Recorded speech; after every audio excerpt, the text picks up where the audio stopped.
लीजिए सुनिए, देवकीनंदन खत्री के लिखे उपन्यास चंद्रकांता संतति के दूसरे भाग के 13वें बयान को मेरी यानी समीर गोस्वामी की आवाज में। कुंवर इंद्रजीत सिंह तो किशोरी पर जी जान से आशिक हो चुके थे।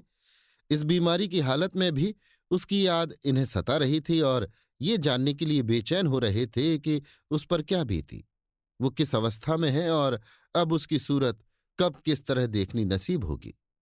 जब तक वे अच्छी तरह दुरुस्त नहीं हो जाते, ना तो खुद कहीं जाने के लिए हुक्म दे सकते थे और ना किसी बहाने से अपने प्रेमी साथी अय्यार भैरव सिंह को ही कहीं भेज सकते थे। इस बीमारी की हालत में समय पाकर उन्होंने भैरव सिंह से सब हाल मालूम कर लिया था। ये सुनकर कि किशोरी को दीवान अग्निदत्त उठा ले गया, बहुत ही परेशान थे। मगर ये खबर उन्हें कुछ कुछ ढांढस देती थी कि चपला चंपा और पंडित बद्रीनाथ उसके छुड़ाने की फिक्र में लगे हुए हैं और राजा बीरेंद्र सिंह को भी ये धुन जी से लगी हुई थी कि जिस तरह बने शिवदत्त की लड़की किशोरी की शादी अपने लड़के के साथ करके शिवदत्त को नीचा दिखावें और शर्मिंदा करें। कुंवर आनंद सिंह ने भी अब इश्क के मैदान में पैर रखा, मगर इनकी हालत अजब गोमगो में पड़ी हुई थी। जब उस औरत का ध्यान आता जी बेचैन हो जाता था, मगर जब देवी सिंह की बात को याद करते कि वो डाकुओं के एक गिरोह की सरदार है, तो कलेजे में अजीब तरह का दर्द पैदा होता था और थोड़ी देर के लिए चित्त का भाव बदल जाता था।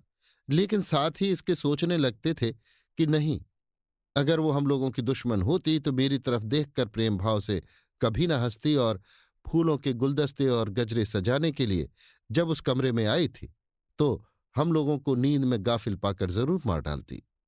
पर फिर हम लोगों की दुश्मन अगर नहीं है तो उन डाकुओं का साथ कैसा। ऐसे ऐसे सोच विचार ने उनकी अवस्था खराब कर रखी थी। कुंवर इंद्रजीत सिंह, भैरव सिंह और तारा सिंह को उनके जी का पता कुछ कुछ लग चुका था, मगर जब तक उसकी इज्जत आबरू और जात पात की खबर के साथ साथ ये भी मालूम ना हो जाए कि वो दोस्त है या दुश्मन, तब तक कुछ कहना सुनना या समझना मुनासिब नहीं समझते थे। राजा बीरेंद्र सिंह को अब ये चिंता हुई कि जिस तरह वो औरत इस घर में आ पहुंची, कहीं डाकू लोग भी आकर लड़कों को दुख न दें और फसाद न मचावें।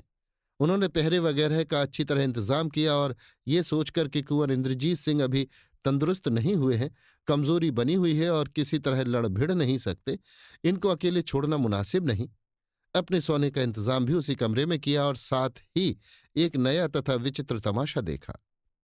हम ऊपर लिखाए हैं कि इस कमरे के दोनों तरफ दो कोठरियां हैं।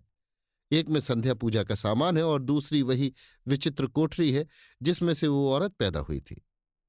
संध्या पूजा वाली कोठरी में बाहर से ताला बंद कर दिया गया और दूसरी कोठरी का कुलावा वगैरह दुरुस्त करके बिना बाहर ताला लगाए उसी तरह छोड़ दिया गया जैसा पहले था।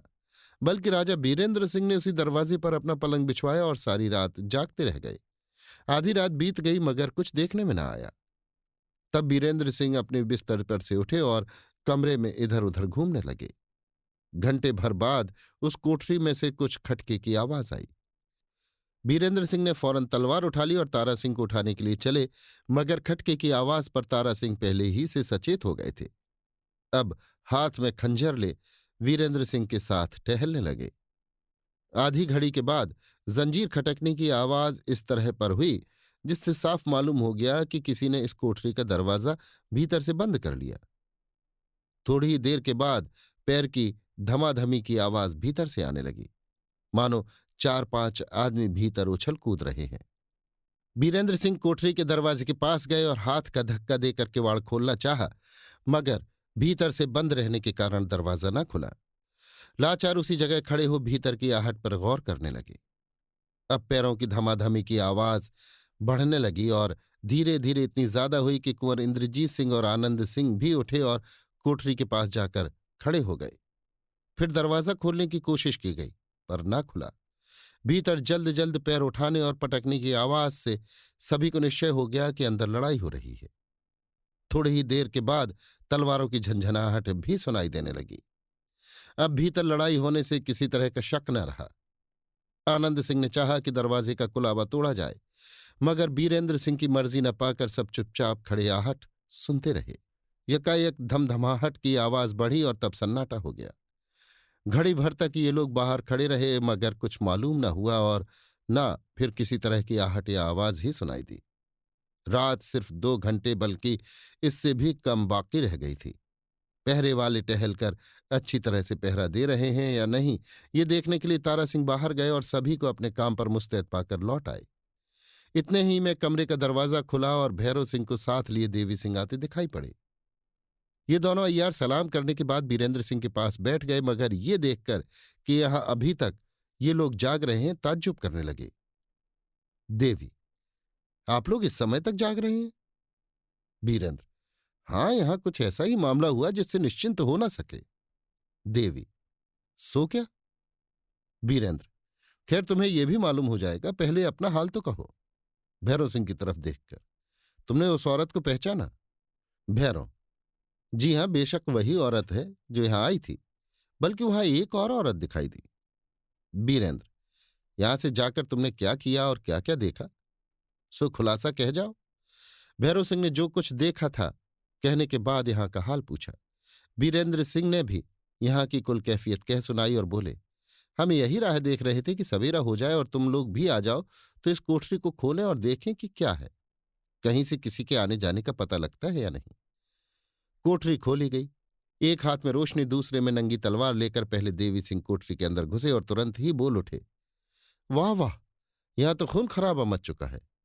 अब राजा बीरेंद्र सिंह, दोनों कुमार और उनके दोनों अय्यार भी कोठरी के अंदर गए और ताज्जुब भरी निगाहों से चारों तरफ देखने लगे। इस कोठरी में जो फर्श बिछा हुआ था वो इस तरह से सिमट गया था जैसे कई आदमियों के बेअख्तियार उछल कूद करने या लड़ने से इकट्ठा हो गया हो। ऊपर से वो खून से भी तर हो रहा था। चारों तरफ की दीवारों पर भी खून के छींटे और लड़ती समय हाथ बहक कर बैठ जाने वाली तलवारों के निशान दिखाई दे रहे थे। बीच में एक लाश पड़ी हुई थी मगर बेसिर की। कुछ समझ में नहीं आता था कि ये लाश किसकी है। कपड़ों में सिर्फ एक लंगोटा उसकी कमर में था। तमाम बदन नंगा, जिसमें अंदाज से ज्यादा तेल लगा हुआ था। दाहिने हाथ में तलवार थी मगर वो हाथ भी कटा हुआ, सिर्फ जरा सा चमड़ा लगा हुआ था, वो भी इतना कम कि अगर कोई खींचे तो अलग हो जाए। सबसे ज्यादा परेशान और बेचैन करने वाली एक चीज और दिखाई दी। दाहिने हाथ की कटी हुई एक कलाई, जिसमें फौलादी कटार अभी तक मौजूद थी, दिखाई पड़ी। आनंद सिंह ने फौरन उस हाथ को उठा लिया और सभी की निगाह भी गौर के साथ उस पर पड़ने लगी। ये कलाई किसी नाजुक, हसीन और कमसिन औरत की थी।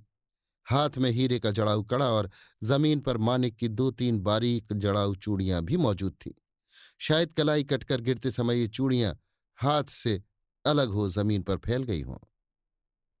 इस कलाई के देखने से सभी को रंज हुआ और झट उस औरत की तरफ ख्याल दौड़ गया जिसे इस कोठरी में से निकलते सभी ने देखा था।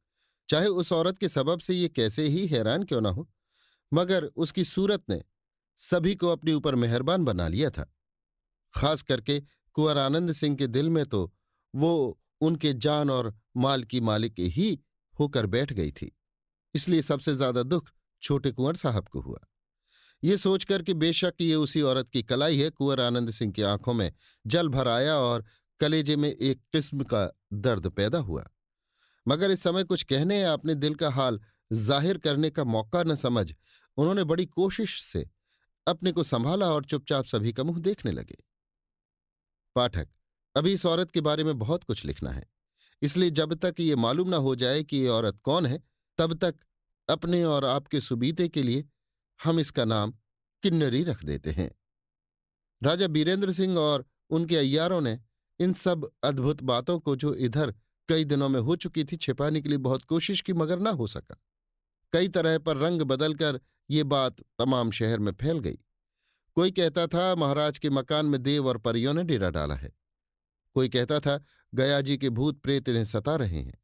कोई कहता था दीवान अग्निदत्त के तरफदार बदमाश और डाकुओं ने फसाद मचाया है, इत्यादि बहुत तरह की बातें शहर वाले आपस में कहने लगे। मगर उस समय बातों का ढंग ही बिल्कुल बदल गया जब राजा बीरेंद्र सिंह के हुक्म से देवी सिंह ने उस सिर कटी लाश को जो कोठरी में से निकली थी उठवाकर सदर चौक में रखवा दिया और उसके पास एक मुनादी वाले को ये कहकर पुकारने के लिए बैठा दिया कि अग्निदत्त के तरफदार डाकू लोग जो शहर के रईसों और अमीरों को सताया करते थे, अय्यारों के हाथ गिरफ्तार होकर मारे जाने लगे। आज एक डाकू मारा गया है जिसकी लाश ये है। अभी आप सुन रहे थे देवकीनंदन खत्री के लिखे उपन्यास चंद्रकांता संतति के दूसरे भाग के 13वें बयान को मेरी यानी समीर गोस्वामी की आवाज में।